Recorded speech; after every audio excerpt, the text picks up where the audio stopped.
Okay, so let's talk about these markers a little bit.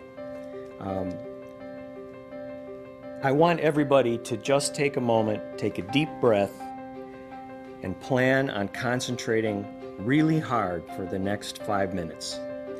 I want you to roll with me because if you do, it'll be worth it. You need to understand this. This is your study. So we're going to be talking about what these markers mean and why they're important to our bodies. Oxidation is an interesting thing. It's an ongoing reaction everywhere in our bodies. Every minute of every day, our bodies are oxidizing something. Now, what is oxidizing? Oxidizing basically is burning. If you strike a match like that and the match lights, the friction causes the sulfur on the match to ignite, and it takes the oxygen, and it's a fast chemical reaction. It burns. If you have an old fishing reel and you let it sit around, it will eventually begin to rust. Well, what's happening is the metal is attracting the oxygen from the air. A chemical reaction happens, and it burns. It's basically burning. It's rusting. Our bodies rust in many different ways. They burn in many different ways. Isoprostanes are the product, basically, of the rusting of the fatty acids in our bodies. Now, the bad thing about isoprostanes is if they build up, they promote our low-density lipoproteins, meaning our LDL cholesterol, the stuff that your doctor tells you is bad. Your LDL cholesterol's too high. Go home and take this. Don't eat that. Get more exercise. Well, LDL cholesterol in and of itself isn't really all that bad. It's only bad when it oxidizes, when it rusts. Isoprostanes can rust your LDL cholesterol. So we looked at isoprostanes. The SoZo group in the study took their dose of SoZo 1 hour later.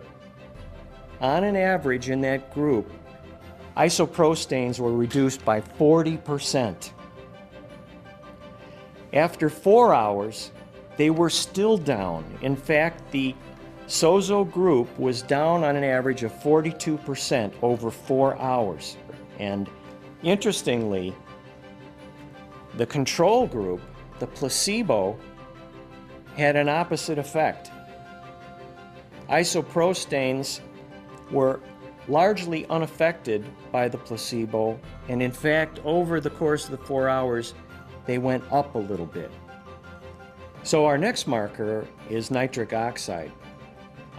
Nitric oxide is one of the regulators for the contraction and dilation of our capillaries. It's known as a vasodilator, meaning it relaxes smooth muscle, and it relaxes the endothelium it's the lining of the arteries and veins to make them just relax. And when the circulatory system relaxes, it makes more room for the blood to flow through, and consequently blood pressure goes down. So NO is a regulator of blood pressure. So this is it's an important marker to the physiognomy. The SoZo group in the study showed an increase of between 7 and 8% after about 60 minutes, which was very good. And interestingly, the placebo group showed a significant decrease after 60 minutes. And I remembered looking at the data, and this one in particular was very interesting because the SoZo group of people, for whatever reason, this was a random study. We didn't pre-screen the folks coming in to see if they had high or low nitric oxide levels. We just took a group of people and tested them, established a baseline. It just so happened that the SoZo group as an average, their baseline nitric oxide was very low. Well, much lower than the placebo group. Placebo group, their baseline was very high for nitric oxide. SoZo flexed its muscle and raised the nitric oxide by 7 to 8%, but it looks like the placebo slacked because it started out with a winning combination of high nitric oxide and it slipped. It went down.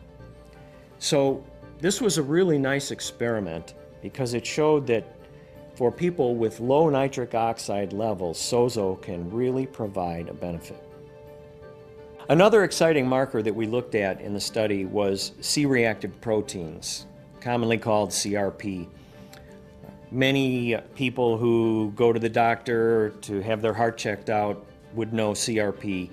Physicians and cardiologists routinely look at CRP levels because it is an indicator of heart disease.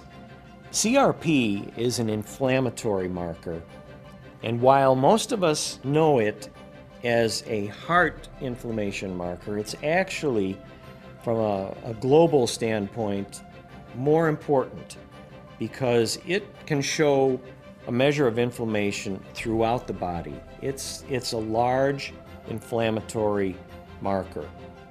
It's a broad base. So people with high CRP levels, while certainly they would be at risk for heart disease, they may have other afflictions. They might have arthritic conditions.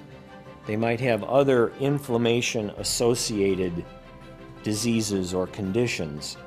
It's not strictly limited to the heart. So we were really pleased to see that the SoZo group in the study pulled down about 4.5% at the 60-minute mark, which was just a beautiful reduction. There may be drugs out there that are not as effective. I mean, this is frontier ground that we're covering, people, so you have to keep in mind that these are new discoveries that are being reported in science. The placebo group, on the other hand, it looks like it stimulated the CRP, which means ostensibly could have turned up the inflammatory marker by about 2.5%.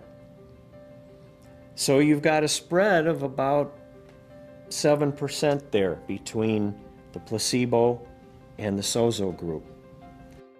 The next marker that we looked at was this advanced oxidized protein products, commonly called AOPP to biologists, even though the rest of us have never heard of it before.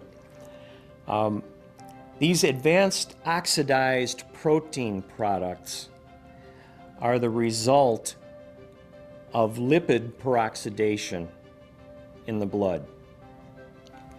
Now, our lipids, basically, if you translate lipids into normal English, are fats. Specifically, lipids can be cholesterol molecules or fat molecules. But these advanced oxidized proteins are generated when the fats in our system rust. Okay? Fats meaning the lipids, most specifically.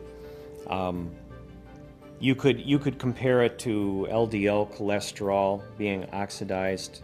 LDL is a lipid. The problem is when the advanced oxidized protein products levels get too high, they interfere with the healthy metabolism of your HDL cholesterol.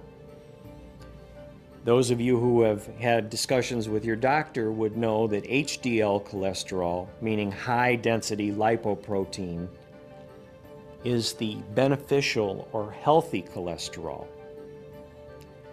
And what happens is if these AOPPs get too high, they interfere with the healthy production of HDL cholesterol, and foam cells can be made. And this foam is a precursor to plaque, and it accumulates in little bends in the arteries, and pretty soon you've got a dike building up there, and the foam eventually can harden.